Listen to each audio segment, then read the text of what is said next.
What's going on, guys? Welcome to the channel. In today's video, we are going to cover the brand new 6-star Arcanist, Kala in Reverse 1999. Now, her name, it wasn't originally Black Dwarf, but that's how people called her before they, changed her name to Kala. So I don't really know how to say her full name, so I'm just gonna call her Kala for now. If you guys actually know how to say her name, please put it down in the comment section down below, because I really don't know how to pronounce her name. Well, anyways, before I get started on the video, make sure you guys comment, like, and subscribe, and also turn on post notification bells so that you guys can always stay tuned as I post new videos. I really appreciate it. And if you guys are new here on the channel, I have a Discord server, so if you guys are interested, you can join the server by going to my channel description. You see the server link there, and I also post a server link in the comment section down below.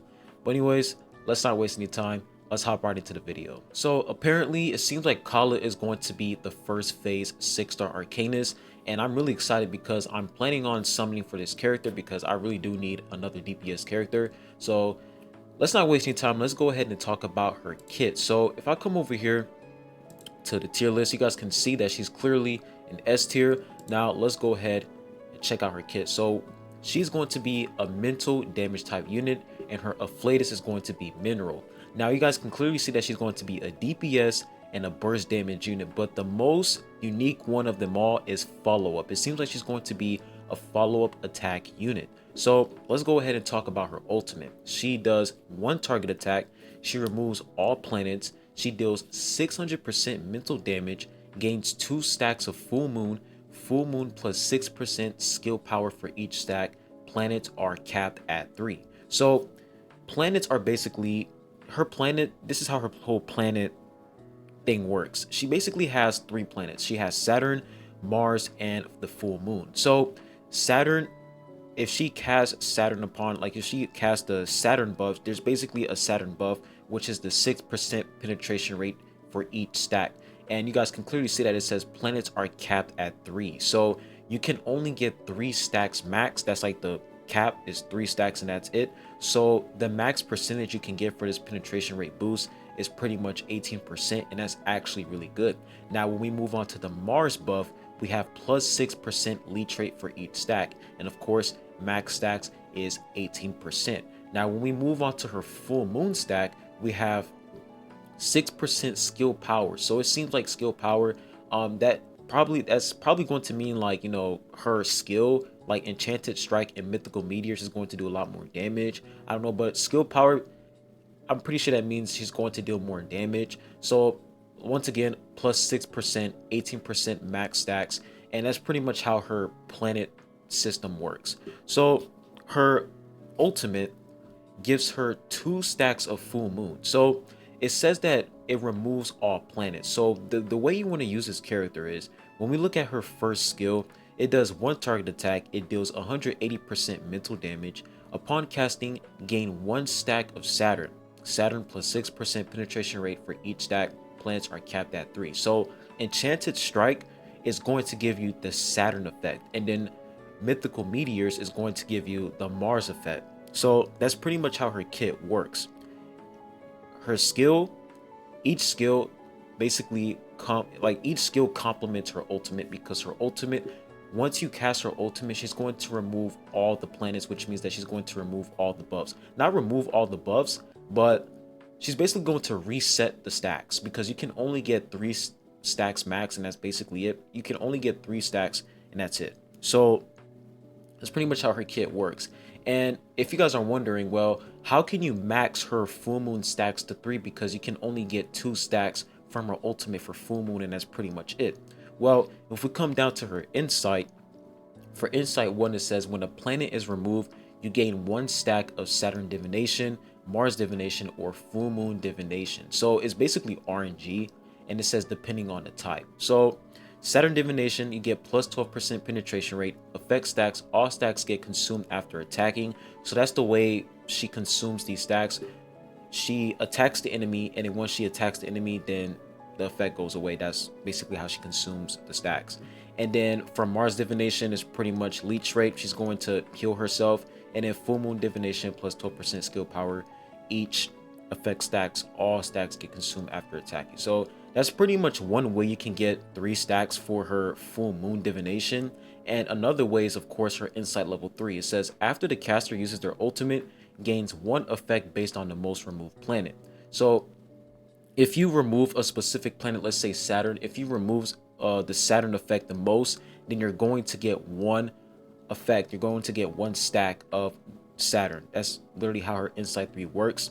So that's literally the way you want to get her at full stacks for her full moon effect. You want to, like, I'll say the way you can get her full moon stack to like 3 is by using, like, basically using her ultimate as much as possible so that you can get an additional effect for her full moon.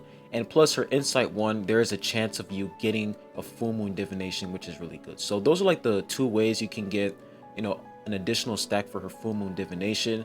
And when we move over to her portraits, for portrait level 2, it says gains 3 stacks of full moon. If the number of full moon stacks removed by singular perfection is 3 or more, gains spell empowerment 2 for 3 rounds. So basically for her portrait level 2, instead of this just being 2 stacks, it's going to change to 3 stacks. So that's another way you can get, max stacks for her full moon effect, by basically leveling her up to portrait level 2. Of course, that's going to require a lot of copies. Not a lot of copies, but only, you only need 3 copies in total. You get 1 copy for it, and you only need 2 more to get the level 3 portrait. So that's a way you can get the 3 stacks for her full moon. And then when you go to portrait level 5, you get 4 stacks, and then it says plus 9% skill power for each stack of full moon. That is absolutely insane. So that's pretty much her portraits. And then for her side cubes, luxurious leisure, I can see that this side cube is going to be really good for her, because this side cube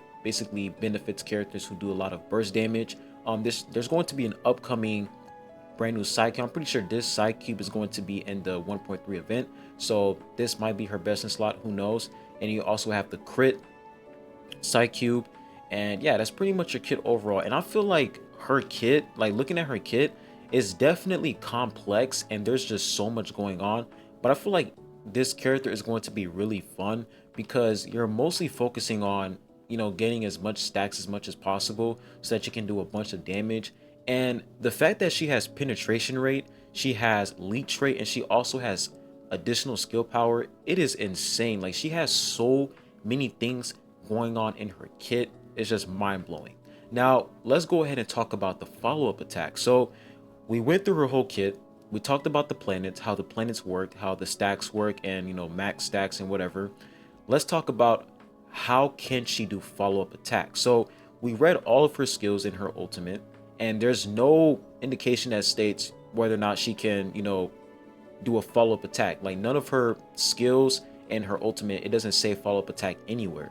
But apparently when we look at her Insight level 3, it says if Saturn is the most removed planet, right? We just read that, but it says you can immediately cast Enchanted Strike at the rank corresponding to the amount of Saturn's removed. So basically this is how it works.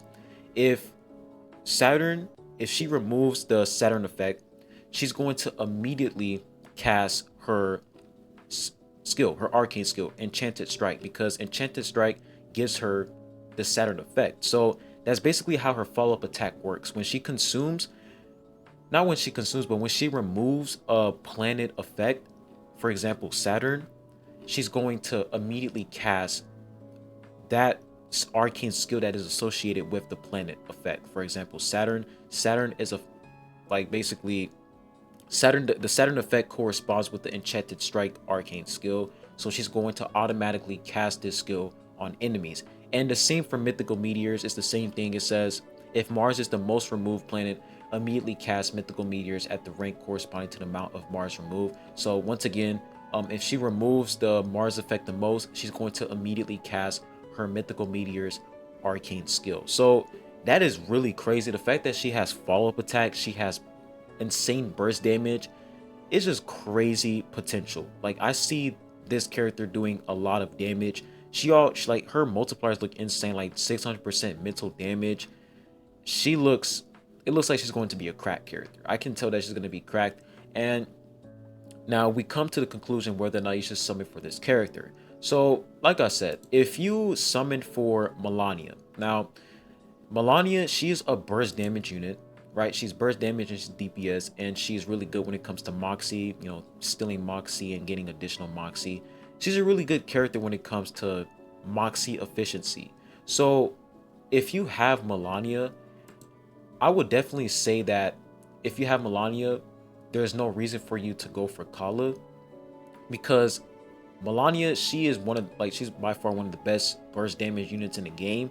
And I'll say if you didn't summon for Melania, this is the perfect opportunity for you to get another unit, another burst damage unit, because Melania, out of all the limited 6-star Arcanus we've had in the game so far, Melania is the only burst damage limited unit we've had in the game as of to right now. So the fact that we're going to have another one, which is Kala, she's definitely going to be a good pickup for people who missed Melania's banner, because I skipped Melania's banner and I feel like, you know, I'm not gonna lie, that was a mistake because Melania is actually cracked. But the fact that Kala is a burst damage unit and she looks like she's going to do a lot of damage, I'm definitely going to summon for Kala because I can see her potential and I'm just excited overall. So skip or summon, it depends on your account. If you don't have Melania, I would definitely recommend you guys to go for Kala. If you did go for Melania, then it wouldn't be a requirement for you to go for Kala. But if you want to go for Kala, it seems like she's going to be a great pickup overall because of her burst damage and also the follow-up attack. I feel like the follow-up attack is going to just boost her potential overall, because she's basically like, it's not a counter mechanic, but it's more of like there's certain requirements in order for her to do that follow-up attack. So this character seems pretty solid so far, and when you level her insight 2, you literally get additional crit rate. So like I said, man, this character looks pretty solid, and if you're skipping this character, nothing wrong with that, because the next character after her is Shemaine, and it seems like Shemaine is going to be an awesome support unit. So overall, like I said, it depends on your account. If you didn't summon from Melania, you should definitely go for Kala, and if you did go for Melania, then you can choose whether or not you want to go for Kala or not. But I'm definitely going to summon for Kala because this character, I like her design and she just looks fun. But anyways, I'll be ending the video at that. Make sure you guys comment, like, and subscribe. Leave your thoughts down below in the comment section what you guys think overall. I appreciate y'all for watching this video, and I'll be catching you guys on the next one. Peace.